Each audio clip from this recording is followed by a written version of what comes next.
What is up, everybody? Today we are here on episode 3 of Real Talk, Real Tips. My name is Jacob Tyson. I'm the R3 fishing coordinator here at the Oklahoma Department of Wildlife Conservation. Today, our guest is JD Ridge. He's a senior wildlife biologist out of the Eufaula, Oklahoma. Very senior. The Eufaula, Oklahoma area. So I'm going to go ahead and let them introduce themselves. Hi, my name is Taylor Tucker, and I am a fisheries technician at the Blue River Public Fishing and Hunting area. I'm JD Ridge, as he said, senior wildlife biologist with the Wildlife Division. I manage Eufaula Wildlife Management Area and do several other region activities as the senior part of the bio. Awesome. So, JD, if you can go ahead and tell us kind of what you've been up to in your position lately there at Eufaula. We've been doing a lot of control burning.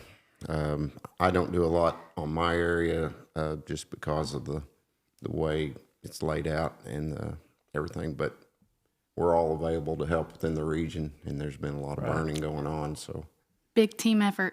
yeah, I mean, we all try to work together and help each other with not only manpower, but moving equipment around, where it's needed to the burns, side by sides and water and all that kind of stuff. So, Right.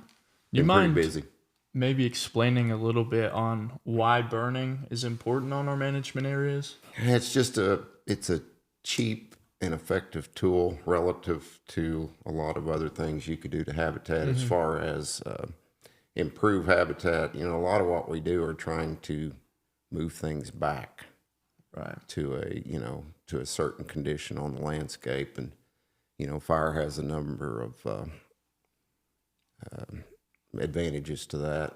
For sure. For the soil, for the underbrush, for future fire. Like if you don't burn, when you do have a burn, you can have a really bad burn. Right. Tends to get Knock back that fuel. out of control a lot easier. Right. And then also just general habitat. Awesome. Improvement. Taylor knows about a thing or Yeah. two about that as well. Yeah. It's been keeping us busy lately. For It's sure. fun, though. For sure. Yeah, we appreciate all of our biologists, technicians, and anyone else that helps out on these fires, improving our public lands. So do you have any other interest or hobbies outside of crappie fishing? I've always been a hunter. I love trapping. As we talked about earlier, play a little disc golf, just Sure. casually. Casually. And I've had a number of hobbies over the years. I was in RC airplanes for a while. I built my own planes, not out of balsa wood, but out of corrugated plastic of all things, like your Marlboro signs in front of the convenience store. I've actually made planes and flown them out of that stuff. That's cool. Wow. You could crash them, put a new prop on them, fly them again. And I did a lot of that. And then, fishing related stuff and hunting related stuff, reloading, tying jigs, Making your own jigs? making, the jig heads, which is a pretty simple process. For sure. So, how did you get into fishing for crappie? Just living where I live is a large part of it. I've always fished. I've bass fished. I've fished for catfish. I've caught white bass when they're running, just fishing in general. Sure. But I lived on Eufaula, which is really a top crappie lake in the nation. I mean, I'm not saying that from a biased perspective. It's just a really good lake. It produces unbelievable numbers of crappie, and there's been several 3-pounders caught, I know, in this last That's week impressive. or two. Wow. Or at least more than one. And lots of 2.5-pounders. Now, that's a Livescope thing, and that's a whole nother. But the fish are there is my point. And at one point, probably in the early 2000s, I would say it was, I just got thinking about it. And I fished like most other crappie fishermen at the time. That month or so, mid to late March through, it might string out to 2 months. Right at the Month and a spawn. half. Yeah, that period of time, sometime mid to late March through early May, they're going to be on the bank spawning and that's when everybody's fishing. And I did a lot of wade fishing and waders. That was my preferred Me and my buddy, we'd just go. In fact, it was retired game warden Ed Rodebush that I did a lot of wade fishing with. Anyway, we would go to a bank, and get out and fish it, and then go to another bank or whatever. Very effective method, and I highly recommend that. If you had never done that, Just look like into it. That sounds fun. Pinpointing some shallower brush, stuff like that. You learn over time Where they are. what kind of banks to look for spawning bank. In other words, I can kind of look at it and tell if it's very likely to be a spawning bank just by the substrate. They don't like, if it's silty, muddy, you're probably not going to catch crappie on it, in my experience. Pea gravel, rocky areas, wood on the bank. And a lot of people on you follow will actually, they'll put wood out ahead of the spawn, just for that. And you follow being a dirty lake, those fish will be sometimes in 6-8 inches of water where you think you would be able to see them. So, you're talking 2 to 3 feet and shallower a lot of times. Right. That's so Now neat. they will spawn deeper as well. Yeah. But anyway, when they're really on the bank, you're actually out when you're in waders. You're actually out further than they are. A lot of times you're fishing ahead of you. Back towards the bank. Oh yeah. Oh, Sometimes. okay. I've never thought about using waders to fish for them. That's neat. That's a cool It's method. just it gets you. A lot of guys use long rods on the spawn. Even the guys that are wade fishing or working the bank. 10, 12 footers. Yeah, probably in that 10-foot range. I think Ed used like a 9-foot fly rod is what he used a lot. Oh, yeah. I always use like a 7.5 foot, a little bit shorter, just because you got a lot more control Right. of the fish to get them out of the brush or whatever, because you're right there with them. And So you use a fly rod when fishing for them? Is that what you're saying? that's what Ed was using. He used it, but this was, we're talking about a little bit before the long rod craze. Now everybody's got long rods, but back then you just didn't see near as many of them. Right. And the Livescope has pushed that out. For A sure. lot of guys are using 16 footers, probably even 18 footers, Using long rods to get that so you can real get vertical jig. so you can get ahead of those fish, further ahead of the boat. But Right. back then the long rod was more of a minority deal. Gotcha. I would like to kind of touch back. We talked about how you used to make your own lures. How did you get into that? Do you have any advice for maybe someone that is interested that might want to get started? I never got into plastics, pouring plastics, or getting the molds or any of that stuff, so I can't really talk on. I know about it, but I've never actually done that. Okay. The extent of mine was just making my own lead head jig heads. Okay. Because it was just that much more economical. Cost You effective. scrounge the lead. Back then I could get, you get wheel weights. And Right. I had a friend that ran a shop, and I could get, Okay. I could get a 5-gallon bucket of wheel weights. Now wheel weights, they got other things in the lead. They're not pure lead. So your jigs are a little lighter than what the mold would say, but that really doesn't matter. And then also make it a little more difficult sometimes to pour, because that lead is not the same as pure lead. Gotcha. But it was cheap and available. And so you buy your hooks. Once you get the molds in the lead pot, and you can do it, with a lead ladle and a torch. I mean, it's Right.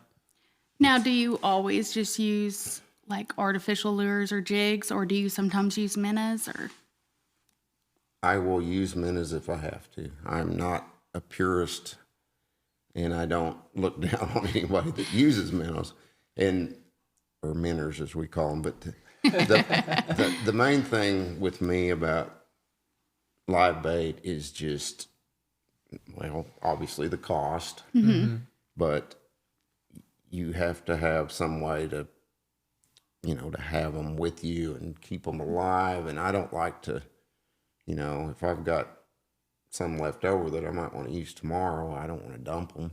yeah, So you have to keep aerator on them, keep fresh water, and it just, you can keep them alive a pretty good while if you just put a little time in on it. But just all of that, having to keep up with it, I would rather just not deal with it if I don't have to. But For sure. that's as much of the reason as any other reason that I don't use them.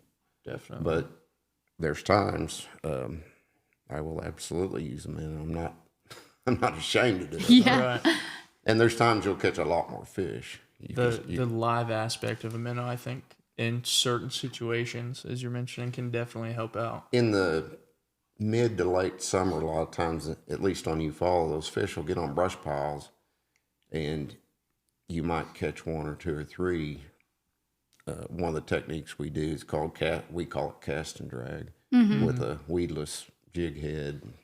Okay. And you can catch, there's times you catch a bunch, but there's also other times that, you might just catch two or three or one or two off a brush pile, and then it's like the others just, like they just quit. Whereas you can drop minnows down there and probably catch a lot more fish. Right. Just have a little. That's more my understanding than my practice. I usually will just catch what I can catch, dragging across it, and then go to the next brush pile. But Right. Which you're bringing up brush piles. I mean, I think it's kind of important to say that if someone's not used to crappie fishing, that structures are a really good spot to try to fish for them. yeah, and I don't know everything I'm talking about's anecdotal, of course. But, I'm going to be looking at on the lakes that I'm fishing, whether that be Eufaula or Fort Gibson or Tin Killer or whatever. I don't fish Tin Killer very much. But, and I don't fish outside of Eufaula too much just because it's out my back door. But, for a condition, a time of year in the lake I'm on, you're looking for a specific type of structure at a specific depth. For sure. Those kinds of things, sometimes more technical than others, obviously, but a key for me is depth. Once you figure out what depth of brush that they're on at that particular time, you're going to look for more of that. Right. That's what you're looking for. And then you can tell when you get into, when you get in shallower brush or not there, or you get in deeper brush or not there, or whatever.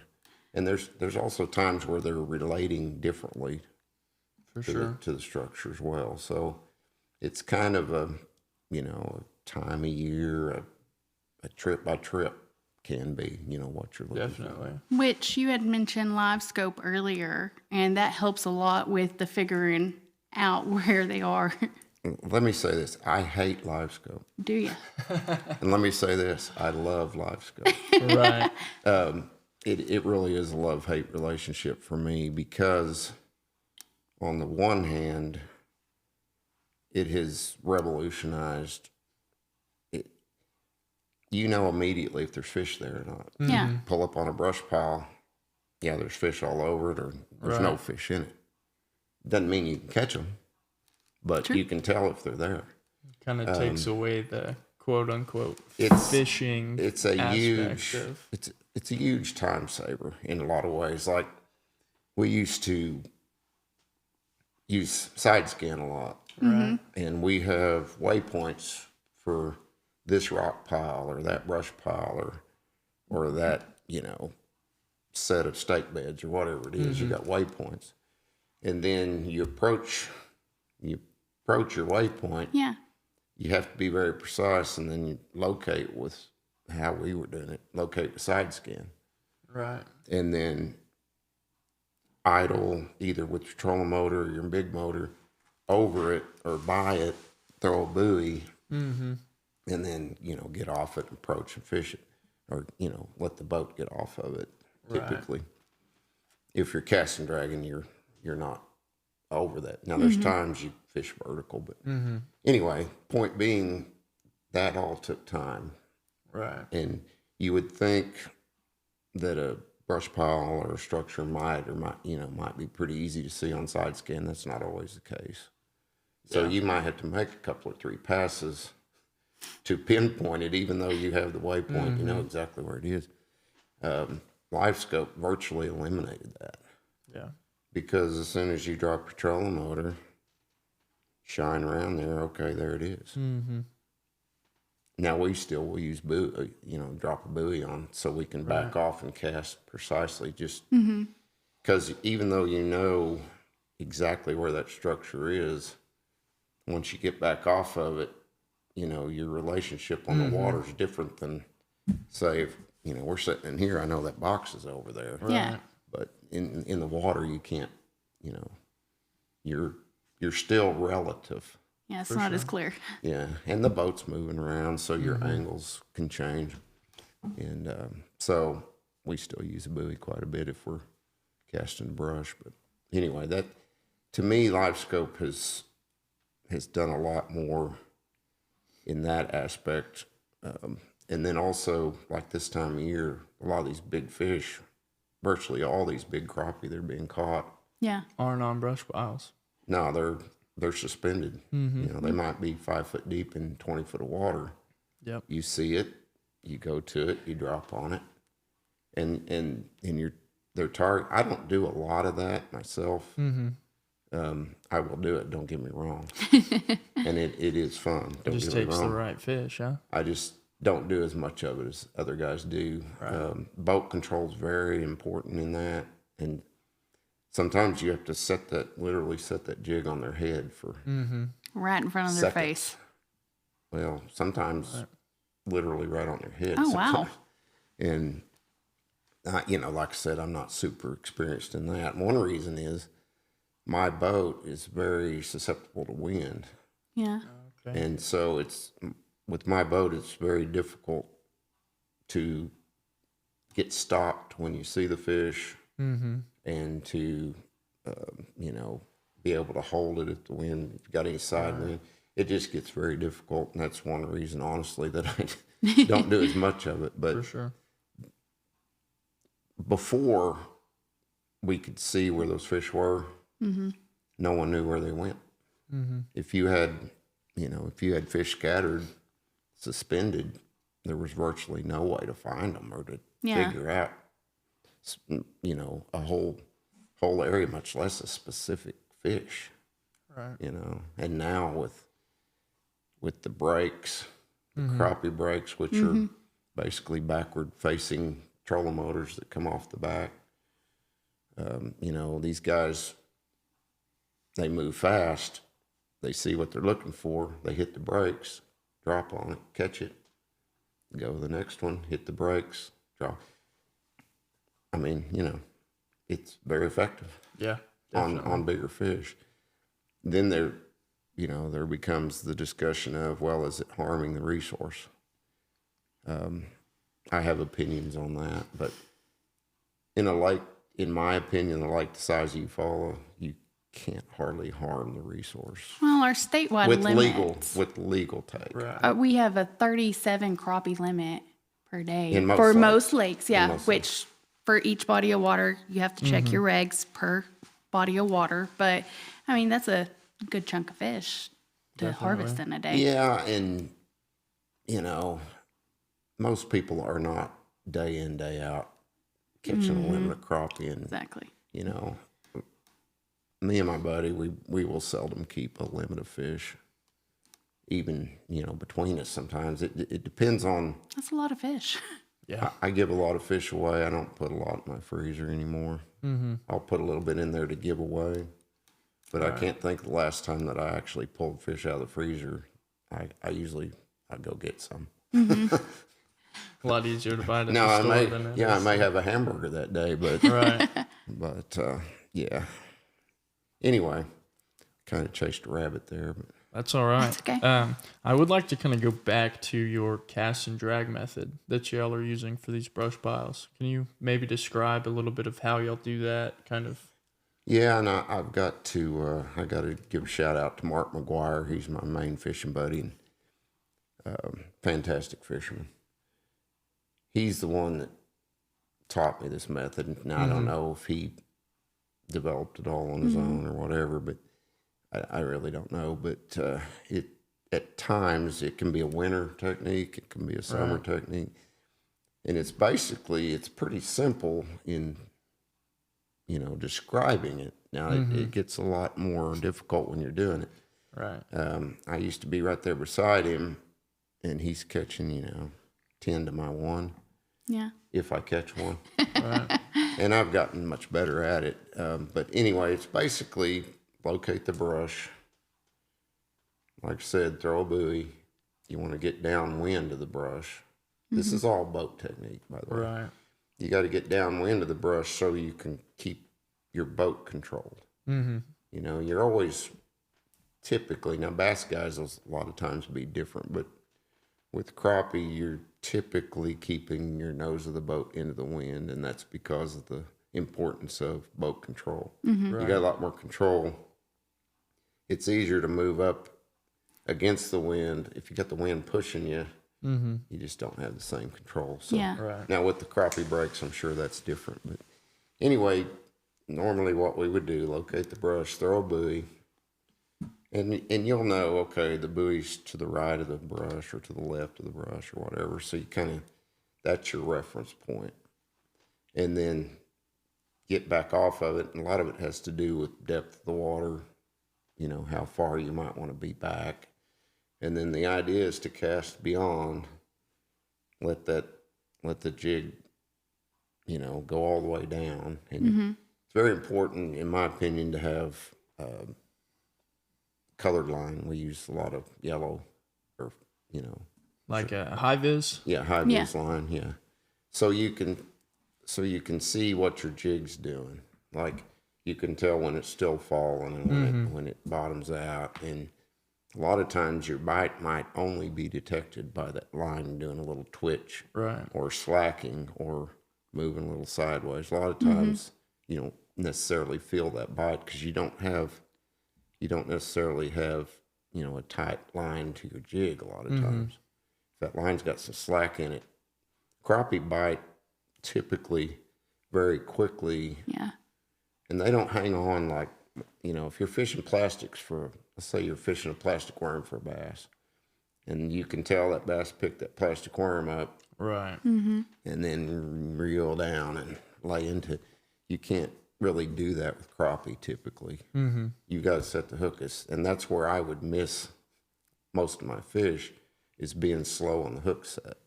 Gotcha. Because they just don't tend to hang on to the lure the same. Yeah.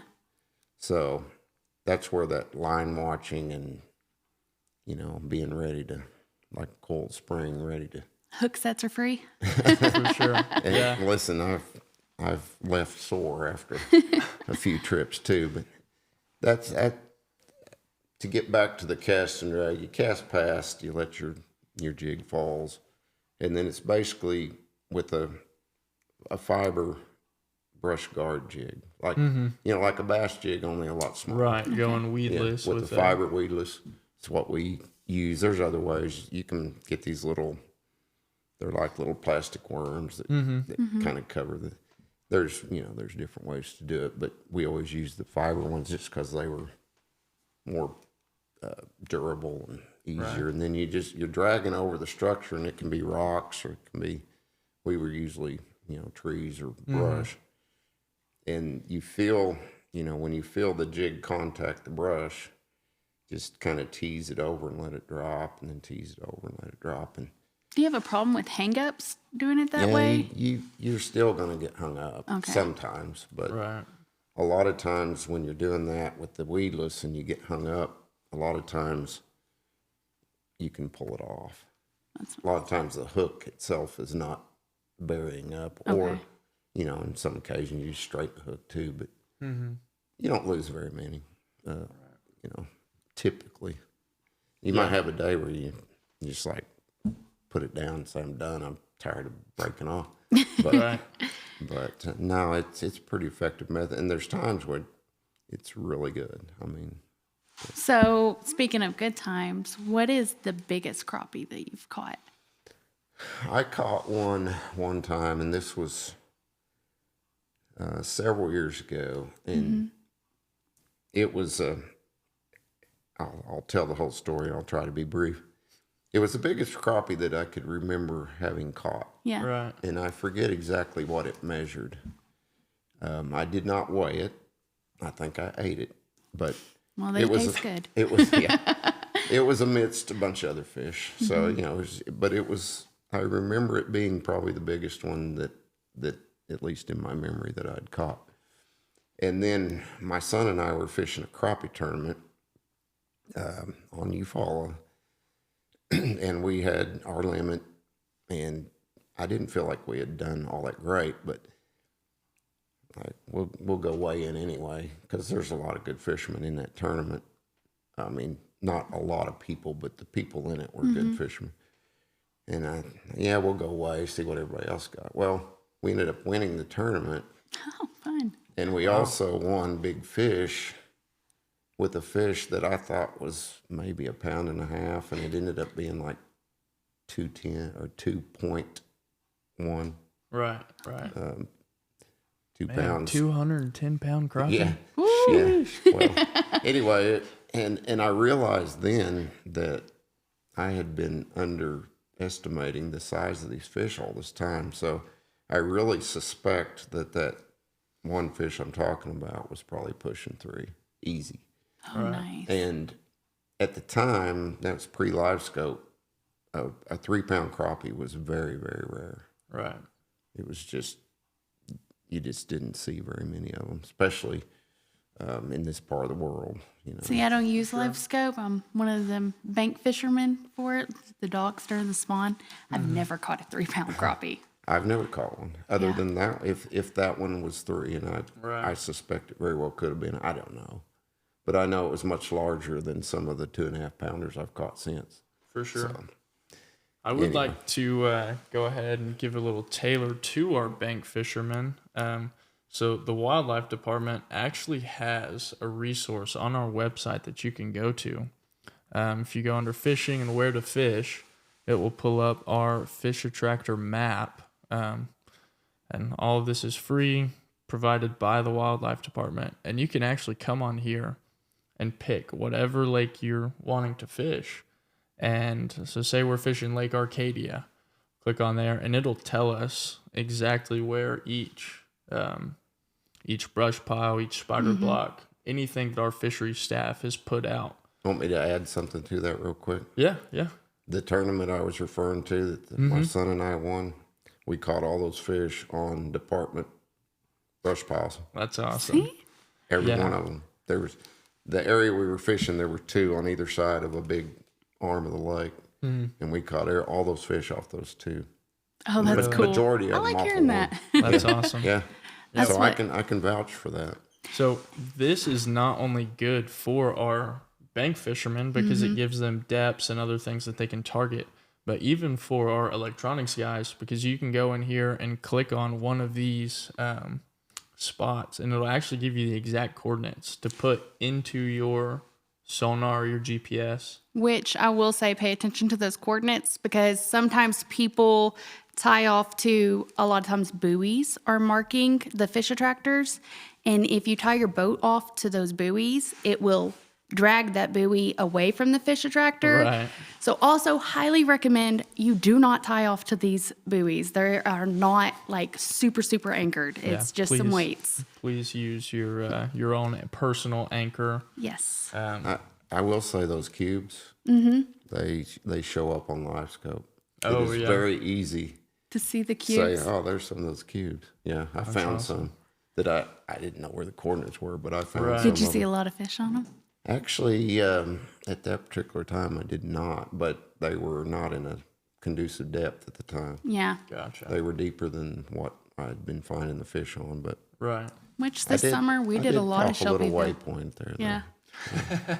Always got to drop those waypoints. Always. But even cooler things, so like I fish running a bobber stop and a movable bobber for crappie a lot of times. So this will even give you the depth of each of these piles that we've put out, which those can fluctuate based on a couple different factors. But To touch on that real quick, that's a fantastic bank fishing. I've done a lot of that myself.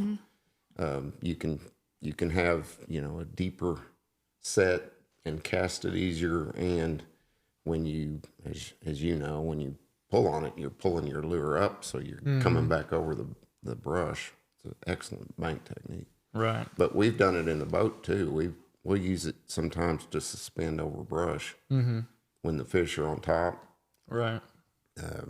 We'll sometimes use a slip cork for that too. For sure. I think slip corking is my preferred method typically, just because I like to keep my lures just right above where I think their eye level will be. Because the crappie, you probably know more about this, but their eyes are on top of their heads, or more towards the They upper do region. tend to feed up. We Yeah. always try to, when you're looking at them and you're trying to get that jig on them, you want it above them. Right. Now I have seen them dip. They know it's there, in my opinion. They know it's there, but you really want it above them. I think that's why I was so interested in your cast and drag technique, because you typically probably keep that lure right off the floor of the lake, right? No, not if you're coming over. If you're coming over brush, it's coming over as high as the brush pile is. Gotcha. I gotcha. So you're dragging over individual limbs, and when you feel it come, you'll learn over time. You feel it come loose, and you just kind of drops down into that next you don't want to pocket. just give it full slack. You want to try to keep contact, but you'll know when it drops, and then you'll feel it coming Just over by the feel. next one. Okay. Yeah. Which you were talking about earlier, different methods for fishing according to like the turbidity of the water. Like, I don't do a lot of.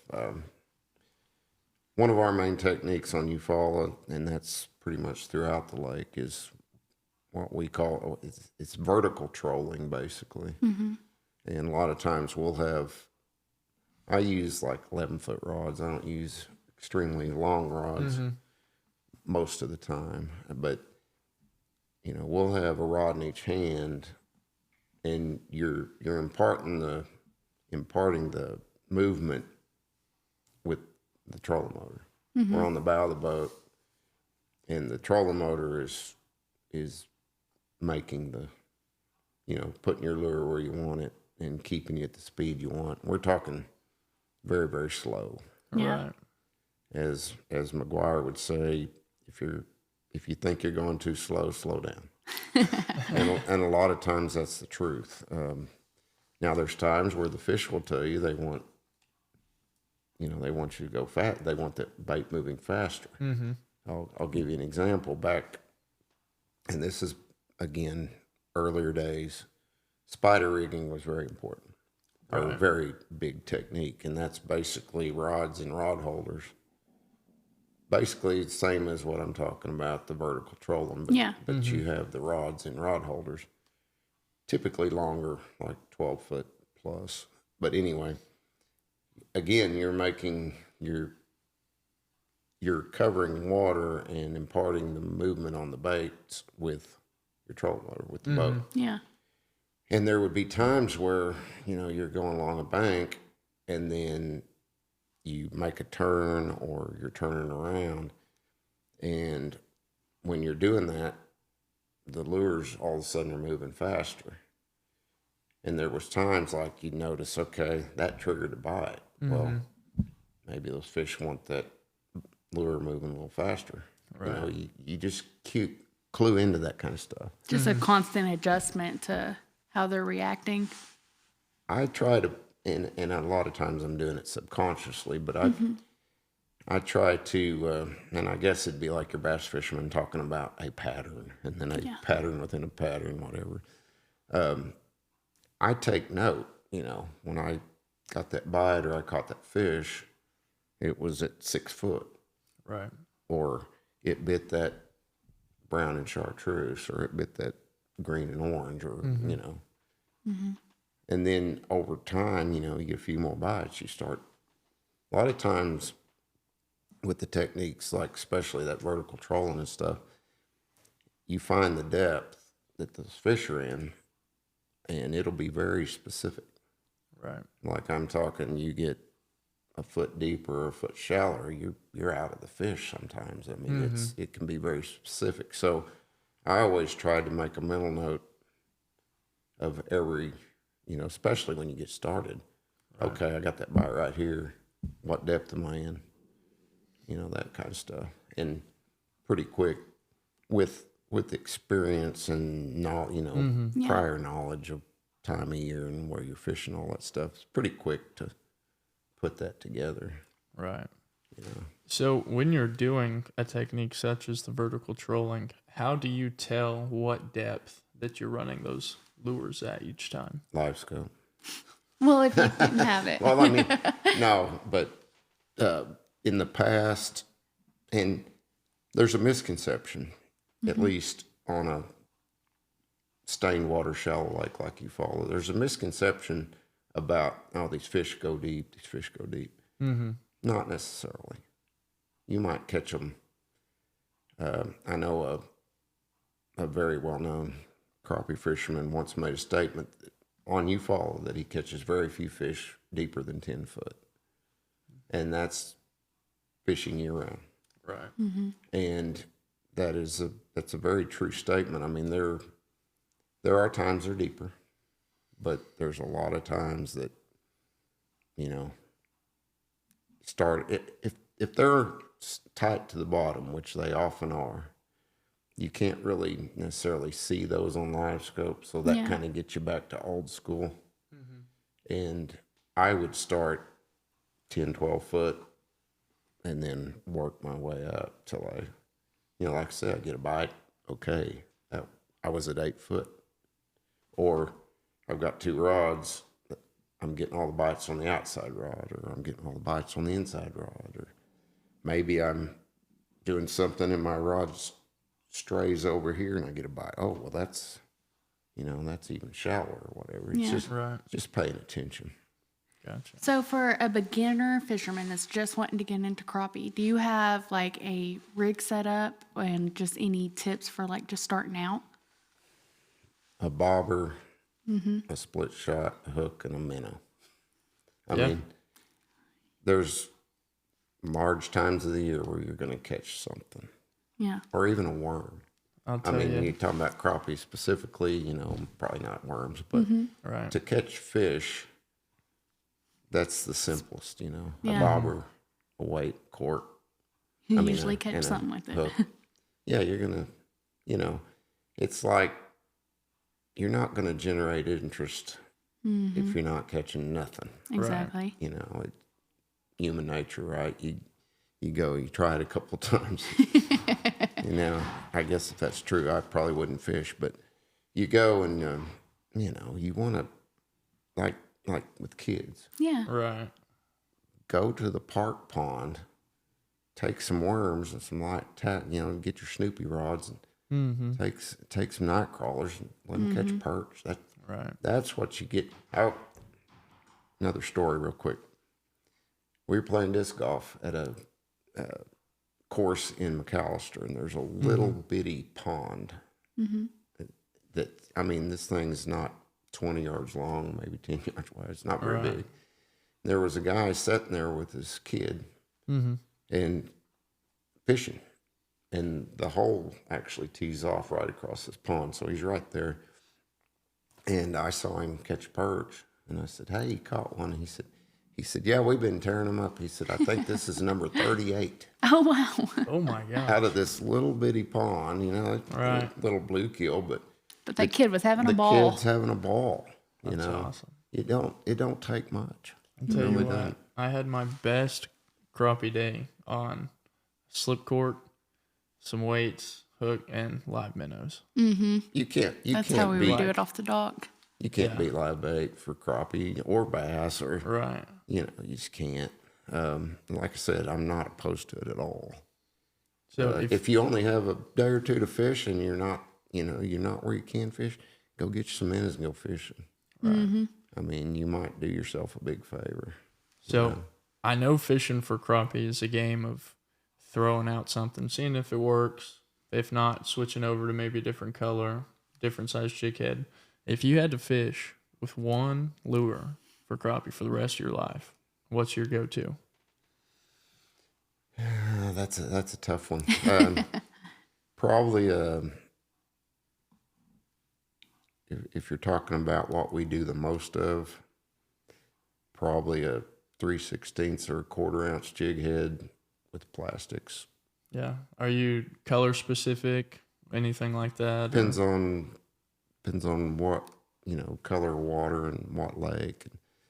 Like these dirty, shallower lakes, your oranges, chartreuses. I've had really good luck with like black and blue, Yeah. which is not typically what people crappie fish with, but I've caught a lot of crappie on. In fact, I had the guy that I was kind of working with there for a while, I had him make me up some black and blue. I say working with, that wasn't really, it wasn't that kind of arrangement. He would just help me out some. But Right. anyway, I had him make some black and blue. I've caught a lot of crappie on those. I think in a lot of our more stained lakes, trying to get that shadow up above their eyes.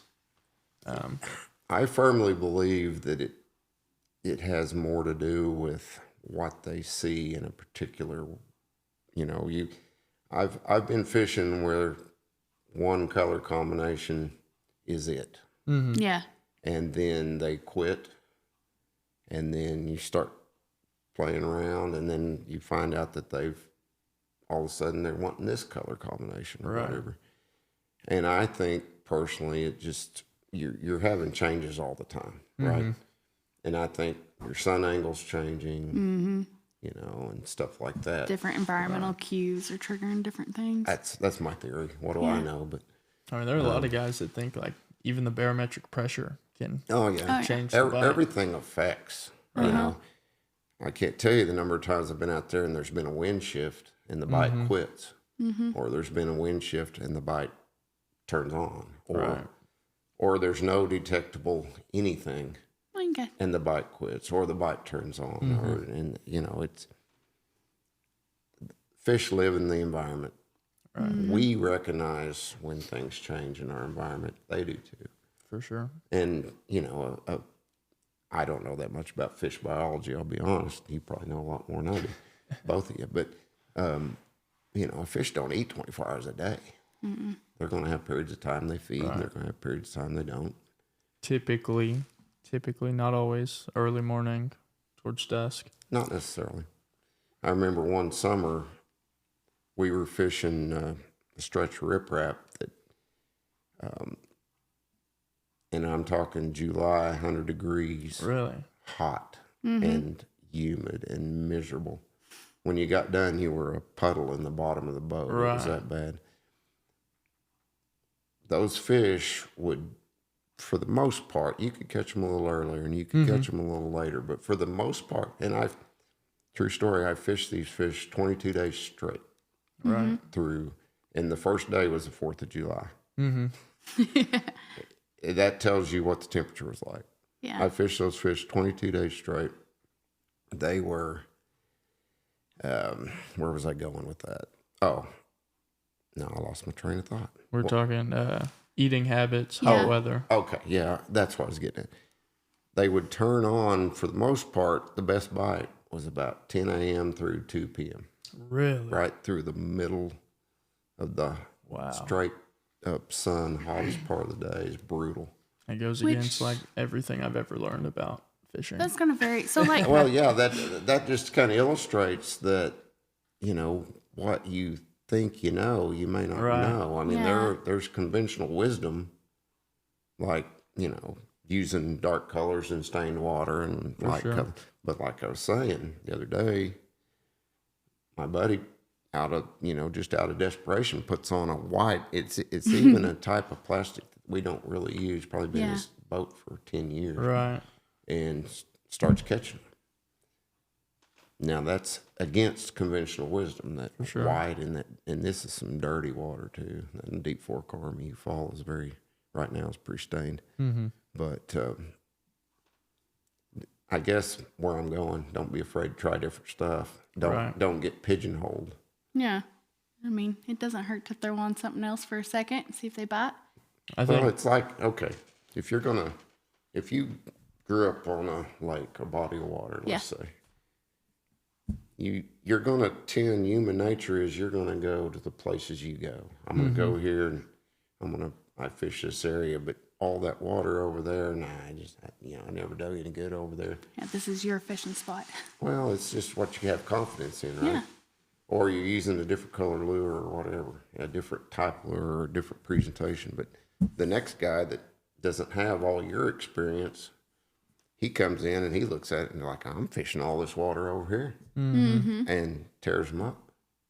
It's you get in a mindset, or you get, you get in your comfort zone and you don't get outside of it. And you can do it with lures, you can do it with techniques, you can do it with areas on the water, depths, whatever. A lot of people, and I don't really know why, they have this conception, at least on these Oklahoma lakes, a lot of them, that these fish go deep in the summer.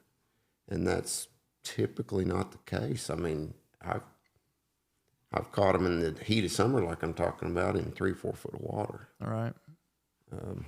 So there's differences, with thermoclines and oxygen content and all that stuff too. That plays into it, which typically, in my opinion, that's a lot more important or bigger factor when the water's warm than it is in the colder winter months. So anyway, don't be afraid to try new things. Don't be afraid to, experiment, or for sure.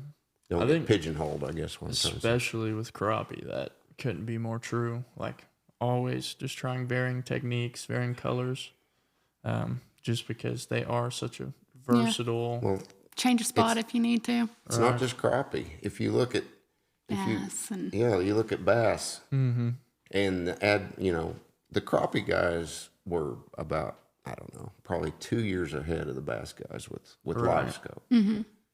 I remember talking to a guy that he had just won a couple of big, or at least one big tournament, and he was relative. I knew a lot of the tournament guys, or had been around a lot of the big crappie tournament guys through some of the stuff that I had done in the crappie world, not tournament myself, but representing a company. But anyway, they had, he had won a tournament. He was a virtually unknown at the time, and he had won it with Livescope. He had figured out Livescope, and I remember picking his brain, and it wasn't long after that I got it. This was early on with Livescope. And then it kind of took fire in the crappie world and kind of started dominating crappie fishermen, but the bass fishermen didn't pick up on it as quick. Right. And then once they did, they learned things that they didn't know, or learned that a lot of the things they thought weren't necessarily so. Once they could actually see the fish, see where they were at, see how they reacted to baits, and so on and so forth. It's very similar. It's like a little Mythbuster system. Yeah, like for instance, I think, and I'm not a bass fisherman, so I may misquote, but I think they had a conception that winter fish in the coldest water were that they needed to go super slow, and that the fish were sluggish, and that's one thing Livescope showed them, that's not necessarily the case. It's definitely. And with crappie and bass, there's been this entire almost industry that's built up around it. In the bass world, it's lead heads and minnows, and jerkbaits, whatever stuff that relates to Livescope. In the crappie world, it's been these longer and longer rods designed for that type of fishing. It's very interesting to have watched how things have changed based on that technology. For sure. Pretty neat. Well, we are getting towards the end of this episode, but do you have any tips or just advice for someone, whether it be a bank fisherman or a boat fisherman, beginning crappie? Obviously, with bank fishermen, start paying attention to the banks, like, pretty quick. For sure. We start getting these warmer nights, and that water, Spawn's coming up on us. That surface temp starts creeping up on these, the shallower coves are gonna warm up faster and that kind of stuff. And especially typically on the north end, right? North end of the lake will tend to heat up faster than the south end. No, the south end will heat up faster than the north end. Okay. Which you're looking for that water to kind of heat up around 60, 65 degrees. Yeah, get in that. I don't pay particularly attention to those spawning temps, but I'd say the low 60s, you better start paying attention. I remember one year we were catching them. It was the earliest I'd ever caught them on the bank, and it was during spring break, or earliest that I remembered. It was like the 16th of March, I think. And the surface temp was 64 degrees, and me and a buddy caught several on the bank, which we didn't really expect to, but we found the right water in a shallow cove and got on a few fish. Just lined up. But yeah, be looking at the banks. Look for firm banks, rocky banks, pea gravel, wood, and watch fishermen. Go to school. The other fishermen will, I'm not saying go in there and elbow them out of the way, but the other fishermen will tell you what you should be looking for. For sure. You know what I'm saying. And you'll start seeing a lot of people with multiple rods and jigs and cork, and or I keep saying jigs. Yeah, hook and cork and live bait, and they'll catch a lot of fish this time of year. Definitely. Just try all the different methods till you find out what's working for that day, that moment in time. Minnows, they always work. Right. Yeah. Right. But yeah, I mean, now's the time, and it's just for the bank fishermen, this is the time. Right. It really is. It's so fun. I love taking my son out there to the dog out at Platter and on Texoma around this time of year. Little minnows and a bobber. The only thing that messes it up is this also gets into the rainy season, and then all of a sudden you get a flood. And, that can really mess it up, but it can also help too, depending on where the lake's at the time. So. For sure. Yeah. So, alrighty. Well, that is going to bring us to the end of today's episode. Mr. Ridge, we really appreciate you coming out, talking to us. And yeah, definitely.